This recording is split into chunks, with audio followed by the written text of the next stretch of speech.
10 ரூபா பாலாஜின்னு சொன்ன உடனே வெறி ஆகிட்டேன். காரி காரி துப்புனார் ஜட்ஜு. பதவி வேணுமா, ஜெயிலுக்கு போறியா, ஜெயிலுக்கு போறியா, பதவி வேணுமா, அதான் கேட்டது அவர். ஜெயிலுக்கு பதவி வேண்டாம், நான் ஜெயிலுக்கு போகல அப்படின்னு பதவியை நீங்கள் மானம் கட்டு வெக்கம் கட்டு நின்னீங்க. இப்போ என் தலைவன் ஒரு வரி தான் சொன்னேன், அதுக்கே உனக்கு உசுப்பிடுச்சு. இப்போ ஆட்சிக்கு வந்துட்டான்னு வச்சுக்க பவனே, நீ இப்போ என்னெல்லாம் பண்ணி அவனுக்கு எல்லாத்துக்கும் உண்டு. சரி, தலைவன்ற போது 48 பேர் இப்போ செத்தேன். அவன் குடும்பத்துக்கு உங்களுக்கு என்னடா பகை, என்ன பகை சொல்லு? உன் பையன், உன் அக்கா, உன் தங்கச்சி, உனக்கு உறவு இல்லை? உங்களுக்கு ஏன்டா இந்த வஞ்சனை புத்தி, வக்கர புத்தி?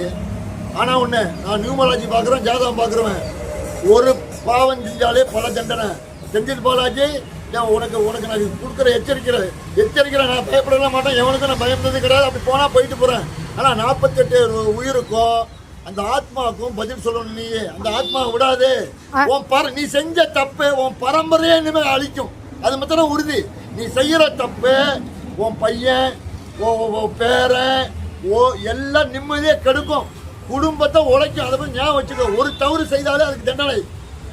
48 உயிர் என்ன பாதி பேருக்கு முடியாம கிடக்குறான். இதுக்கு எதெல்லாம் நீ பதில் சொல்லியே ஆகணும். நீ தெய்வத்தை நெத்தியில குங்குமம் வச்சு பிரயோஜனம், தெய்வத்தை கும்பிட்டு நீ பிரயோஜனம் இல்லை. நல்லது பண்ணிருக்கணும். ஊழல், மக்கள் பத்திர ஊழல் அடிச்ச ஜெயிலுக்கு போனா இன்னும் திருந்தல. இப்ப இவன் வந்துட்டான்ல, வந்துருவான்.